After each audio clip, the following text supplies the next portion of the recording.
You're drawing on your jotter. Is that right, pal? Aye. Aye, you were the Give me 10 just years. teeing it up. Aye. So that was a good one. What are you doing with yourself? Drawing. What did he be tattooed up? He's not, no. No, were you at the time? When you met him? Yeah. Aye, we were in the gym, so obviously I had visible tattoos at that point. That was actually that must have been about 10 years ago now. To be fair, it was a while back. Like I just bumped into him in Bannatynes in Dunfermline, and that was it. Oh, how are you? So did you come straight out of school right into tattooing? No. Left school, was a tree surgeon, then a joiner. But I always wanted to do tattooing. It was just really difficult to get into. How far back really? When do you remember thinking, I'm wanting into that? What age were you? The minute, I don't know how old I was, like whenever we got MTV in the UK and you see music videos with these big fucking tattooed guys, like, I want to be one of them. I want to be a big tattooed guy. And then thought, being the guy doing the tattoos, that would be fucking cool. What was the appeal? Absolutely no idea. Don't know. Big muscles, tattoos. I don't know why. About it. I want to be one of them. I want to be a big tattooed cunt. Who was on MTV that was... It was just some guy in some rap video, some massive guy. And it was just some... It was on MTV Base back then. I don't even know if that's still a thing. And I can't even remember whose music videos it was. It was just this massive, massive guy. Bald, beard, tattooed. It was like...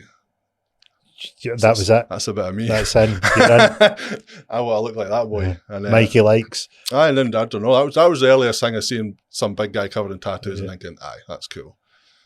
Because it's got some appeal. Like you look at it, it's got some. People don't know. Look at society, man. Everyone wants to be a big, bald, tattooed, bearded guy. Yeah. So I was just ahead of the game. You were early. That was it. Early adopter. First out the gate. That's it.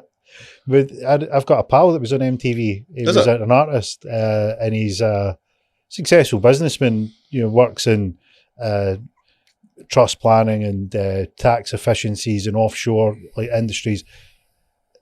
Bald, overweight. Well, he was at the time when he let this out of the bag. He's getting fitter now.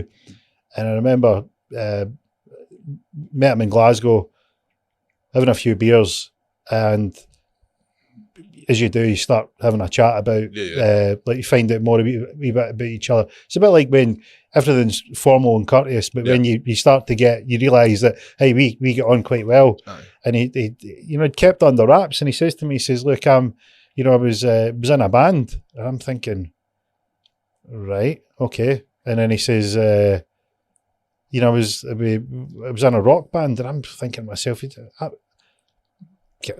can't put my finger on this. You just look like you've let yourself go a bit.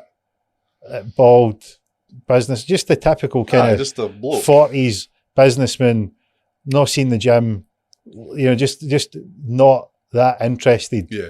And ended up, was like, I was on MTV, and I was like, man, look.